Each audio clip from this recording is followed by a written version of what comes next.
Iya, puji. Nah, Shalom, apa kabarnya saudara di hari ini? Senang sekali saya Pendeta Didik Dula boleh kembali menjumpai saudara sekalian pada kesempatan live. Ya, senang sekali saya boleh kembali menjumpai saudara di kesempatan live di hari ini ya. Saya berharap Bapak Ibu semuanya dalam keadaan sehat dan dalam keadaan yang diberkati oleh Tuhan. Oke, puji Tuhan. Mari bersama sebelum kita mau mendengarkan firman, kita berdoa. Terima kasih Tuhan buat kesempatan yang Kau beri bagi kami untuk kami merenungkan sebagian sabda firman. Engkau berkati agar perenungan ini menjadi kekuatan bagi setiap kami yang mendengarkannya. Di dalam nama Yesus kami berdoa bersyukur. Haleluya. Amin. Puji Tuhan, mari bersama kita melihat di dalam Lukas pasal 9. Dan kita akan membaca ayat 59 sampai ayat yang ke-60. Lukas 9 ayat 59 sampai 60. Lalu ia berkata kepada seorang lain, ikutlah aku. Tetapi orang itu berkata, izinkanlah aku pergi dahulu menguburkan bapakku. Tetapi Yesus berkata kepadanya, biarlah orang mati menguburkan orang mati. Tetapi engkau pergilah dan beritakanlah kerajaan Allah di mana-mana. Saudara, kemarin saya sudah menyampaikan salah satu pribadi atau satu orang yang ingin mengikuti Kristus. Tetapi kemudian Kristus berkata kepada orang tersebut untuk memperhatikan motivasinya di dalam mengikuti Kristus. Kenapa? Karena orang tersebut memiliki motivasi yang salah. Motivasinya dia ikut Kristus karena ingin diberkati. Karena dia ingin mengalami kemudahan di dalam kehidupannya. Nah saudara, sekali lagi ya, ikut Tuhan saya percaya akan ada penyertaan Tuhan di sana yang membuat kita diberkati itu. Tapi jangan sampai kita ikut Tuhan hanya karena supaya diberkati. Ini tidak bisa menjadi motivasi kita yang paling utama. Karena kalau saudara punya motivasi yang seperti ini, maka biasanya saudara-saudara kita akan kandas iman. Karena di dalam mengikuti Kristus Yesus kita akan diperhadapkan dengan tantangan, diperhadapkan dengan pergumulan yang menghasilkan kesulitan-kesulitan. Sehingga kadang-kadang kenyataan tidak sesuai dengan harapan. Maka ketika itu terjadi biasanya orang menjadi kecewa kemudian meninggalkan Kristus. Makanya kalau saudara mau ikut Kristus, motivasi saudara yang paling utama adalah Kristus itu sendiri. Di mana engkau memberikan hidupmu dipimpin oleh Kristus. Entahkah dia memimpin saudara naik di atas puncak-puncak kemenangan atau bahkan masuk ke dalam lembah-lembah kekelaman. Nah, orang yang kedua ketika Yesus berkata, ikutlah aku. Ya. Maka orang ini berkata kepada Kristus Yesus untuk mengizinkan dia untuk mengizinkan dia pulang ke rumah menguburkan ayahnya. Saudara, saya pikir ini sebuah alasan yang sangat baik ya. Ini alasan yang tidak salah ketika seseorang minta izin agar dia bisa pulang ke rumah untuk menguburkan bapaknya. Tetapi kemudian apa kata Yesus kepada orang tersebut? Yesus bilang, biarlah orang mati menguburkan orang mati. Tetapi engkau pergilah dan beritakanlah kerajaan Allah di mana-mana. Saudara, nampaknya ketika Yesus berucap seperti ini, Yesus itu benar-benar pribadi yang ekstrim. Sepertinya ya. Tetapi saya mau beritahu kepada Bapak Ibu yang mendengarkan saya menyampaikan firman Tuhan bahwa apa yang disampaikan oleh Kristus adalah sesuatu yang tidak salah. Mungkin itu di telinga kita terdengar ekstrim karena kita tidak mengerti apa yang dimaksudkan oleh Kristus. Sehingga kita perlu tahu betul kenapa sampai Kristus mengatakan hal seperti ini kepada orang tersebut. Yesus berkata, biarkanlah orang mati menguburkan orang mati. Kenapa Yesus mengatakan demikian? Karena saudara-saudara sesungguhnya ayah atau bapak dari orang tersebut belum mati. Tetapi di sini berbicara tentang yang namanya budaya. Budaya apa yang saya maksudkan saudara-saudara? Bagi orang Yahudi, khususnya bagi anak-anak orang Yahudi, sesuatu yang tidak baik apabila mereka merantau jauh dan ayah mereka meninggal dunia, karena merupakan sebuah tanggung jawab yang sangat besar bagi anak-anak orang Yahudi, khususnya pria, untuk menguburkan ayah mereka yang meninggal. Maka mereka tidak berani merantau jauh apabila ayah mereka itu belum meninggal, saudara-saudara. Alkitab mengatakan pergi ke rumah duka itu jauh lebih baik daripada pergi ke rumah pesta. Dan ini adalah ayat yang salah satu menyinggung tentang kebudayaan ini. Ya. Jadi ketika dia mengatakan kepada Kristus Yesus, izinkanlah aku menguburkan ayahku dulu, itu tidak berarti, saudara-saudara, bahwa ayahnya telah meninggal. Melainkan dia mau berkata kepada Kristus, kalau misalkan ayahku meninggal tahun depan, maka tahun depan aku akan mengikuti engkau. Kalau misalkan ayahku meninggal 2 tahun depan, maka 2 tahun depan aku akan mengikuti engkau. Kalau misalkan ayahku meninggal 3 tahun depan, maka 3 tahun depan aku akan mulai mengikuti engkau. Artinya, masalah pada orang ini adalah masalah penundaan. Jadi kalau kita mau mengikuti Kristus dalam kehidupan ini, selain kita harus punya motivasi yang benar, kita juga, saudara-saudara, tidak boleh menunda-nunda. Menunda mengikuti Yesus merupakan tindakan yang paling berbahaya yang dapat dilakukan oleh seorang anak manusia. Saudara, ada banyak hal dalam hidup ini yang tidak boleh kita tunda. Seperti menunda makan. Tidak boleh saudara menunda-nunda makan.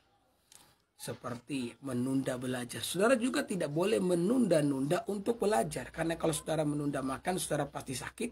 Menunda belajar, pasti saudara akan rugi yang sangat besar. Apalagi kalau saudara menunda yang namanya keselamatan.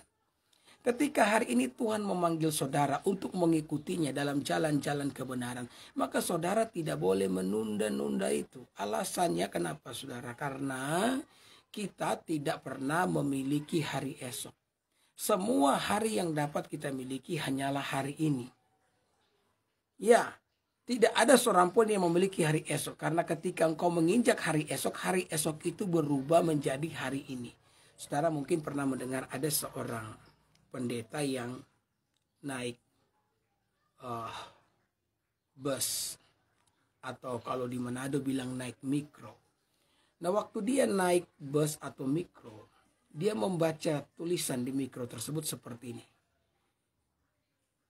Bayar hari ini, besok gratis.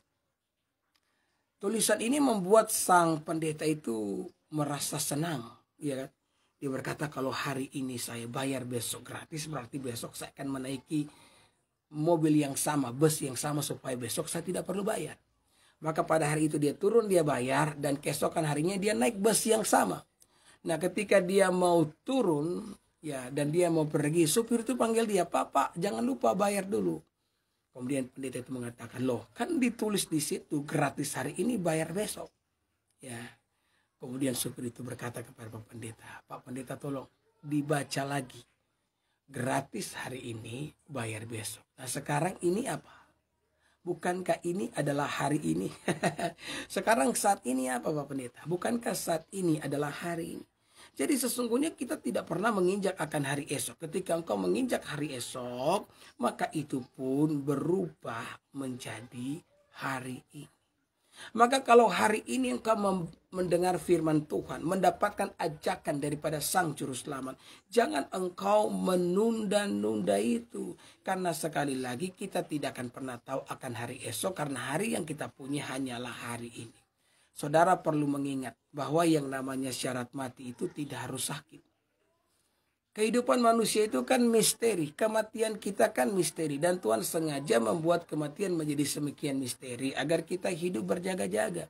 Tidak ada seorang pun di antara kita yang tahu kapan kita akan mati kecuali Yesus Kristus.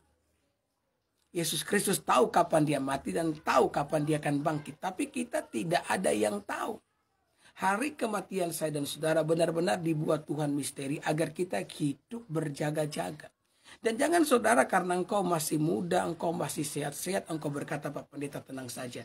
Umur saya pasti masih panjang, Pak Pendeta." Saudara, dengarkan saya sekali lagi. Ya, ingat, ya, kematian tidak pernah memandang kesehatan. Karena syarat mati itu tidak harus sakit. Ada begitu banyak orang yang hari ini ketemu dengan kita sehat walafiat. segar bugar, saudara-saudara. Tapi kemudian kita menerima kabar dia meninggal dunia. Saudara, kita hari ini yang merupakan pegiat media sosial mendapatkan informasi sedemikian mudah kan. Kemarin saya dapat informasi atau nonton satu berita. Seorang ibu bersama dengan anaknya pulang dari sekolah.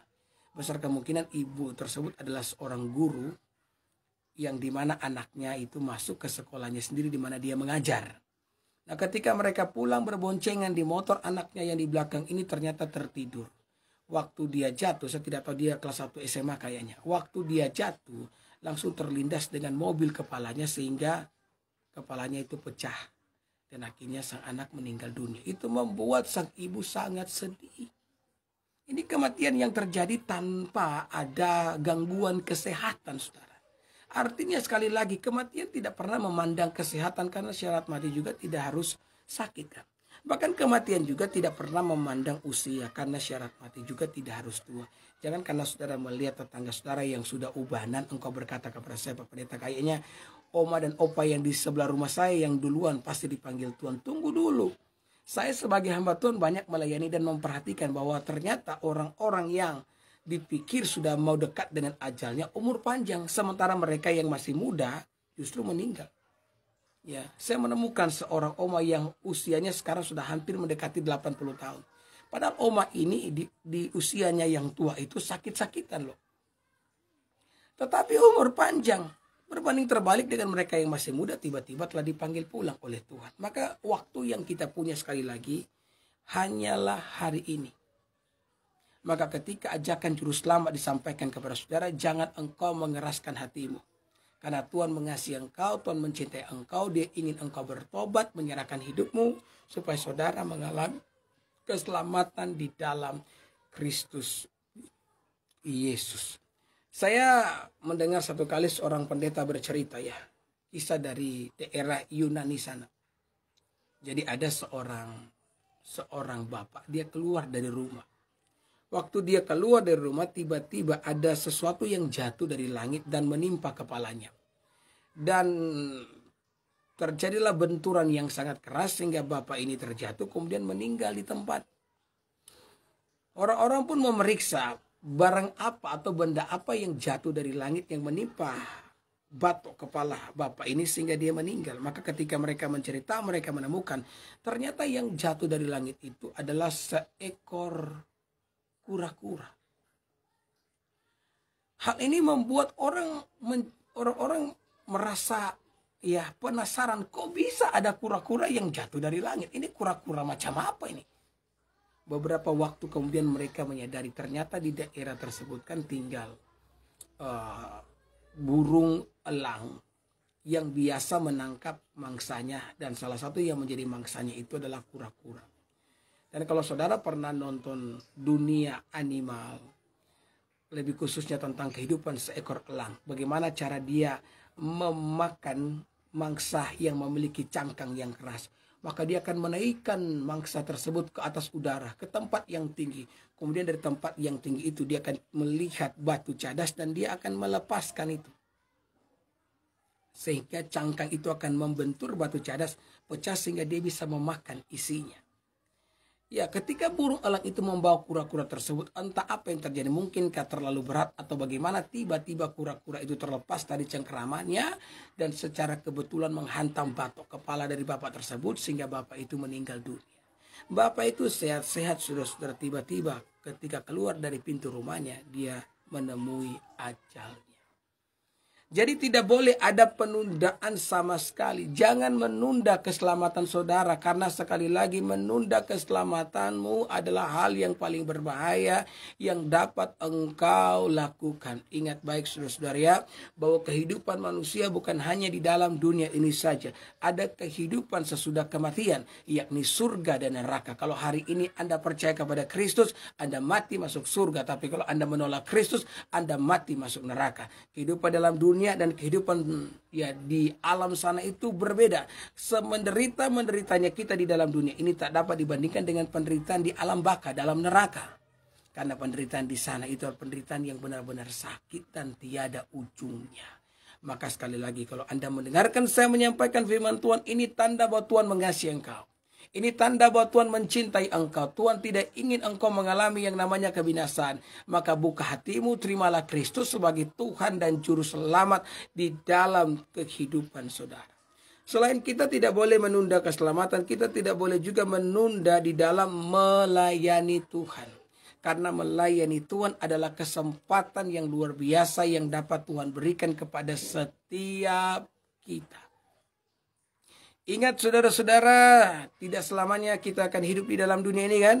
Kita diberikan waktu dengan usia yang terbatas. Maka dalam usia yang terbatas yang Tuhan beri, mari kita mau menggunakan itu untuk melayani Tuhan. Dan ketika saya mengatakan melayani Tuhan itu bukan hanya sebuah pekerjaan yang dilakukan di dalam gedung gereja oleh para pendeta. Dimanapun engkau berada sebagai seorang ibu rumah tangga, sebagai seorang kepala rumah tangga, sebagai seorang yang bekerja di perusahaan, di dinas manapun, layanilah, merajalela saudara-saudara yang diberkati oleh Tuhan. Nah, hal ini terjadi kenapa? Karena orang-orang tidak punya hati untuk melayani Tuhan. Seandainya saudara itu memiliki hati yang mau melayani Tuhan, maka dimanapun Tuhan menempatkan saudara, saudara akan benar-benar memuliakan Tuhan. Saudara takut melakukan yang namanya kejahatan. Kenapa? Karena engkau mau melayani Tuhan dengan segala yang menjadi tanggung jawab saudara. Ketika satu kali Tuhan datang kepada seorang anak kecil, ini sebuah perumpamaan. Dan Tuhan berkata kepada anak tersebut, "Nak, mari datang, layanilah aku." Maka anak kecil itu berkata, "Tuhan, saya terlalu kecil untuk melayani engkau. Apakah yang dapat dilakukan oleh seorang anak kecil ini? Tunggulah sampai saya dewasa, Tuhan, maka saya akan mulai melayani engkau." Maka ketika anak ini dewasa, ya dia duduk di bangku kuliah, Tuhan pun berkata, "Mari, layanilah aku." Maka sekali lagi dia berkata kepada Tuhan, "Tuhan, saya punya tugas kuliah ini terlalu banyak buat. Bahkan untuk istirahat pun kadang-kadang saya tidak punya waktu. Tunggulah kalau saya sudah selesai kuliah, kalau saya sudah bekerja, maka saya akan melayani engkau." Maka dia pun kuliah, selesai kuliah, dia bekerja. Maka ketika dalam keadaan sebagai seorang pekerja, Tuhan datang berkata, "Anakku, mari datang layanilah aku." Dan dia pun berkata, "Tuhan, saya terlalu sibuk dengan segala pekerjaan yang saya lakukan. Bahkan saya telah menikah dan saya punya beberapa orang anak. Maka saya perlu mencukupi kebutuhan mereka sehingga saya tidak punya waktu untuk melayani engkau." Tunggulah ketika anak-anak saya besar, ketika mereka mampu untuk dapat bekerja bagi diri mereka sendiri, maka saya akan mulai melayani engkau. Maka apa terjadi ketika dia telah menjadi tua dan Tuhan datang kepada berkata, "Marilah layani aku." Dia pun berkata, "Apakah yang dapat dilakukan oleh orang tua renta ini yang sudah dipenuhi dengan sakit penyakit, asam urat dan segala macamnya?" Ya. Maka Tuhan, maafkanlah diriku ini yang tidak bisa melayani engkau. Berapa banyak waktu yang terbuang karena tidak mau melayani itu. Ketika Tuhan memberikan kepada kita umur, ketika Tuhan memberikan kepada kita kesempatan, maka gunakanlah itu sebaik mungkin untuk menanggapi panggilan Tuhan di dalam kehidupan ini. Ketika Tuhan berkata, "Mari, ikutlah aku." Orang ini berkata, "Izinkan aku." Sekali lagi, ketika Tuhan berkata kepada orang ini, "Mari, datang, layanilah aku, ikutlah aku." Dia berkata, "Tuhan, izinkanlah terlebih dahulu aku menguburkan ayahku." Dan Yesus berkata bahwa, "Biarlah orang mati menguburkan orang mati." Artinya apa, saudara-saudara? Bahwa melayani keluarga itu penting. Tetapi melayani Tuhan jauh lebih penting lagi. Yang kedua, keluarga tidak boleh menghambat kita di dalam melayani dan mengikuti Tuhan. Bukan berarti kita harus lepas tanggung jawab keluarga, tidak. Anda harus menjadi orang yang bertanggung jawab dengan keluarga Anda. Tetapi ingat bahwa melayani Tuhan lebih penting daripada segala sesuatu. Dan jangan biarkan keluarga menghambat kita di dalam melayani dan mengikuti Tuhan. Amin, amin, amin, amin. Oke, saya mau baca kolom komentar dulu ya. Sebelum saya berdoa buat Bapak Ibu di kesempatan ini. Puji Tuhan. Saya baca dulu kolom komentar. Arti dari Matius 7 ayat 21 sampai 23 artinya bahwa pengakuan kita itu harus selaras dengan kelakuan kita. Karena orang-orang yang memanggil Yesus Tuhan, Tuhan, Tuhan adalah orang-orang yang tidak melakukan apa yang Yesus perintahkan. Jadi kalau kita mengaku dia sebagai Tuhan, maka kita harus melakukan perintah-perintahnya. Paham ya? muhisal. Udah jelas Yesus bukan Tuhan. Kenapa masih ngotot menuhankan Yesus? Yesus adalah Tuhan. Dia memiliki sifat-sifat Tuhan. Dia memiliki nama-nama Tuhan. Ucapannya hanya dapat diucapkan oleh Tuhan. Dan dia melakukan pekerjaan yang hanya dapat dilakukan oleh Tuhan. Yesus berkata, aku berkuasa mengampuni dosa. Ini salah satu contoh yang membuktikan bahwa dia adalah Tuhan. Beritahu kepada saya, nabi atau rasul yang berkuasa mengampuni dosa. Maka Anda tidak akan pernah menemukannya. Hanya Yesus yang berkuasa mengampuni dosa. Dan itu menyatakan ketuhanannya. Paham ya?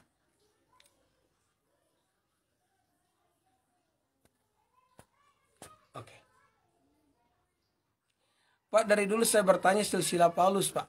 Ya, untuk apa Anda mengetahui silsilah Paulus? Dan sekalipun silsilah Paulus tidak ditulis di dalam Alkitab, itu tidak akan mengkorup ketuhanan Kristus yang menjadi kesaksian di dalam Alkitab. Karena yang menyaksikan Yesus itu Tuhan, bukan hanya Paulus. Murid-murid yang lain juga menyaksikan Yesus itu Tuhan. Seandainya pun Paulus tidak menulis Alkitab, tidak menulis ya surat-surat dalam Alkitab, itu tidak akan mengkorup ketuhanan daripada Kristus Yesus. Karena sekali lagi bukan hanya Paulus yang menulis tentang Yesus yang adalah Tuhan. Murid-murid seperti Petrus juga menulis Yesus adalah Tuhan. Oke, mari sama-sama kita berdoa ya. Tuhan, terima kasih hamba telah menyampaikan firman-Mu.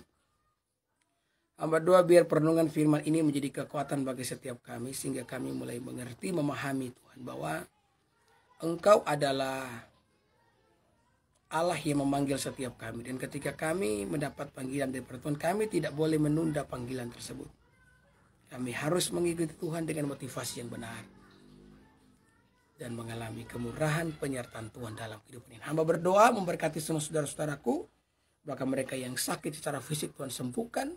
Mereka dalam pergumulan Tuhan tolong campur tangan. Di dalam nama Yesus kami berdoa bersyukur. Haleluya. Amin. Terima kasih ya. Kita jumpa lagi di live berikutnya. God bless you.